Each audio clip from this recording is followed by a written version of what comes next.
Good morning. Welcome to another episode of Muck It with myself, Grant Durham. I see a lot of horses out there being ridden that really have no business being ridden. So I wanted to talk today about minimum requirements for what I feel like is a safe horse to even be ridden. I always tell people I'm about the wimpiest person you'll ever come across as far as getting on a horse. Most riders are a lot more brave than I am and are willing to ride a horse that's probably not nearly as safe or consistent as what I want. But I feel like that's a good trait for a trainer, because if I get a horse to the point that I think it's safe and ready to go, the client definitely will feel safe and be ready to go. And my worst fear as a trainer is that I let a horse go back to a client that is not safe, or I don't do a good enough job if I'm teaching lessons. I don't teach well enough, and a student or a client gets hurt on a horse that I said was safe to go. So I have the highest standard possible of safety in the horse that I'm riding, because eventually that horse is probably going to go to somebody else, and I don't want them getting hurt any more than I want myself getting hurt. So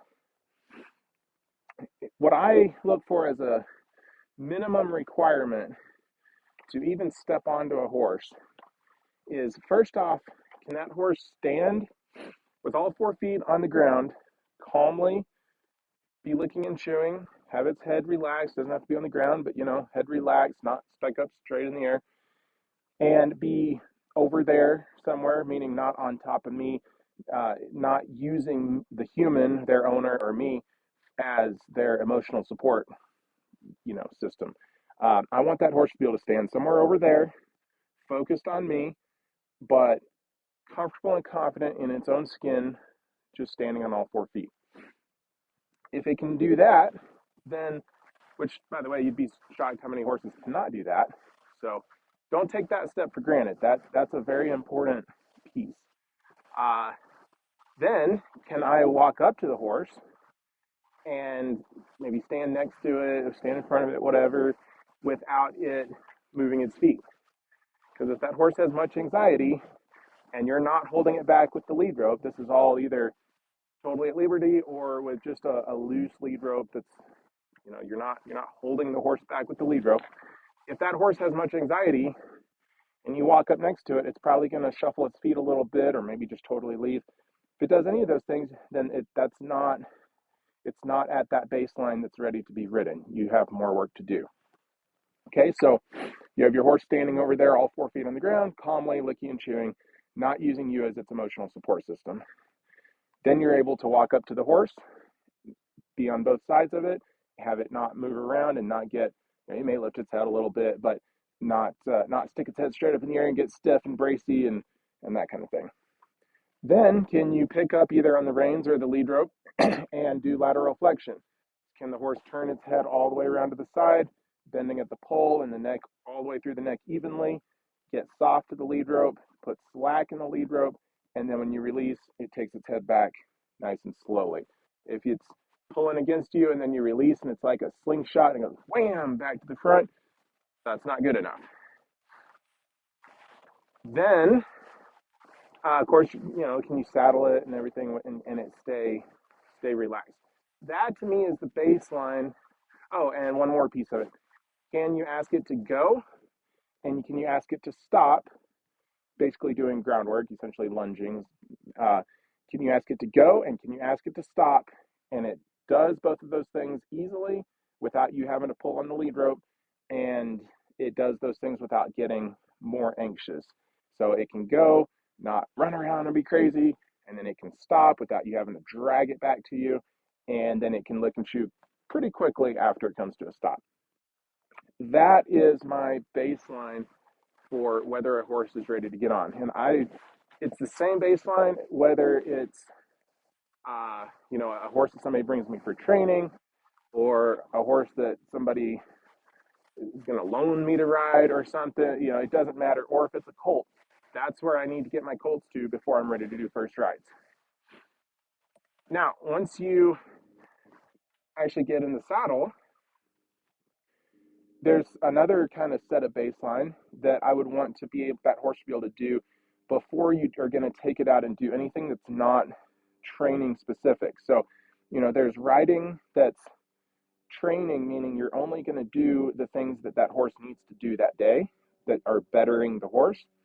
And then there's work, which is, in my opinion, I call work anything that you're going to ask the horse to do because you need to get something done, like go on a trail ride or go to a branding or work cows or whatever. That's work, and there's certainly a place for that. But you don't want to take a horse into a work situation until they've gone through enough training that they kind of hit that baseline. So this is the baseline as I see it when I'm on the horse, when I'm under saddle. First off, can they do lateral flexion under saddle just as good as they did when you were on the ground? The reason that's important is if they get all tense in their neck when you hit the saddle, because maybe they can still stand still, but um, they get bracy and tense, then that lateral flexion is no longer going to work like it did on the ground. So, and I've kind of skipped this part. Can you step up in the saddle and have them keep all 4 feet on the ground, stay still, and not walk off as soon as your butt hits the saddle? Then can you do lateral flexion, have them just as soft both directions as they were before when you were on the ground.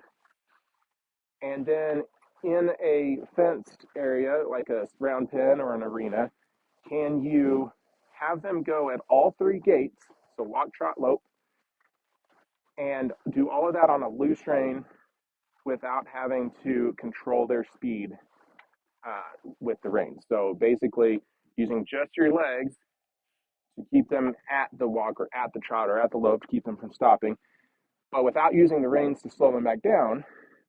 Can you go through all 3 gaits and have the horse control their speed?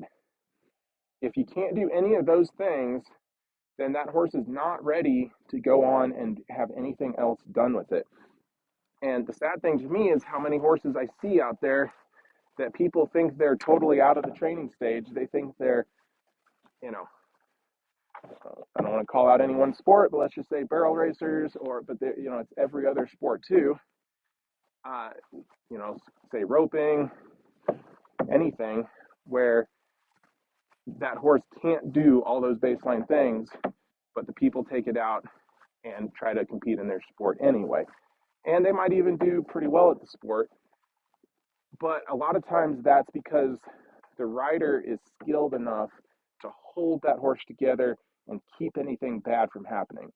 But the horses themselves is not keeping bad things from happening by being in a good mental state. The rider is just a good enough rider to keep it all together.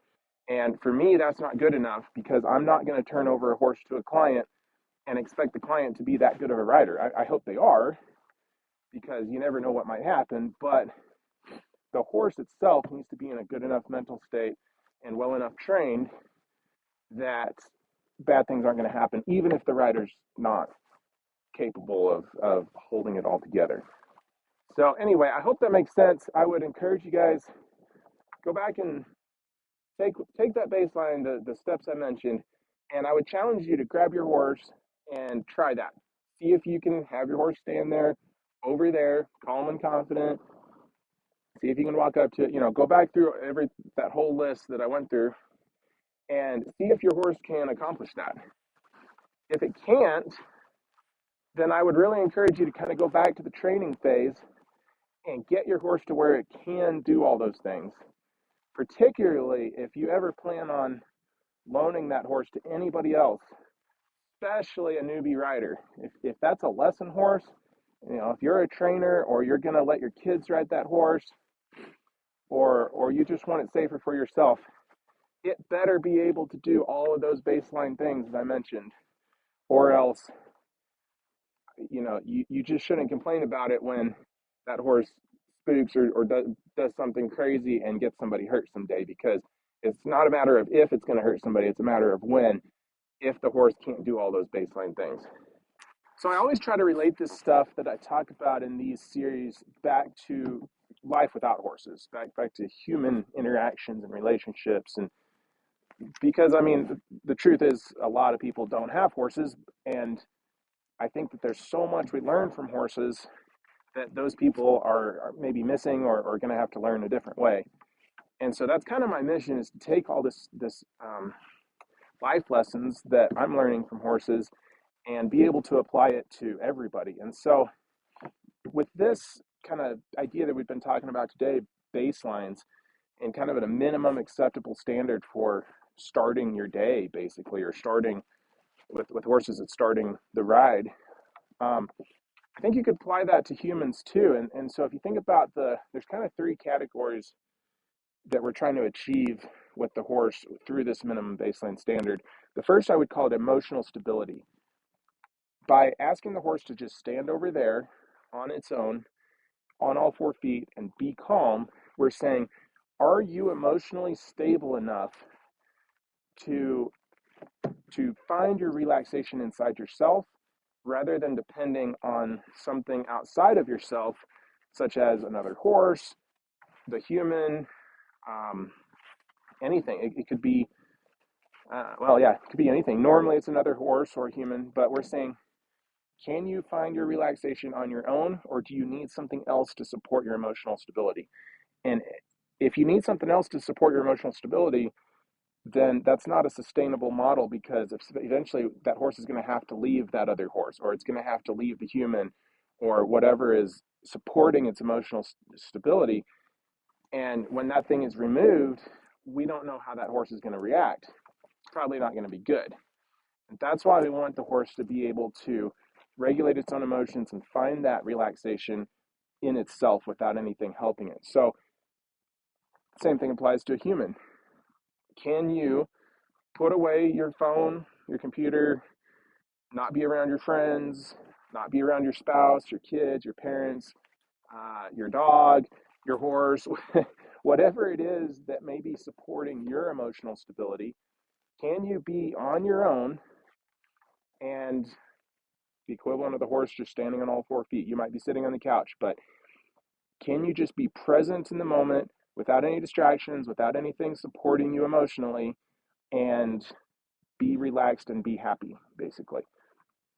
You don't have to do that all day, of course. You can go, it's good to have your spouse around. It's good to take care of your kids or spend time with your family and friends and stuff. But you need to make sure that if all that stuff wasn't there, that you're still emotionally stable on your own. And then the second thing that we're asking of the horse is, can you go and can you stop and remain relaxed through both of those? So just like with horses, a lot of humans either go, go, go all the time because that's where they find their relaxation. They just go, go, go, and they don't have to think about things. But if they ever have to stop and all that goes away, they don't know how to deal with it. On the other hand, there's other people who, if there's nothing going on, they can be at peace. But as soon as they have to go do something, they get wound up and they get nervous, just like with horses. So I would say the second test for minimum baseline, human starting your day is, can you go, like work, accomplish something, and can you sit still and be equally relaxed in both states? So, you can decide different ways to accomplish that. There's the concept of like doing a quiet time each day, a devotional. Different religions have different kind of methods or practices, but they kind of are all, leading towards the same thing. Or like meditation is a big thing right now, and it's the same thing. Basically, finding that minimum baseline standard and making sure that you're good in yourself first before you go out and try to interact with the world or accomplish something. And that's really all I'm trying to ask you guys to do with your horses. Make sure your horse is at that minimum baseline standard before you go try to accomplish something, or certainly before you put anybody else on that horse and get them hurt. So anyway, hope that all makes sense. Till next time, muck it.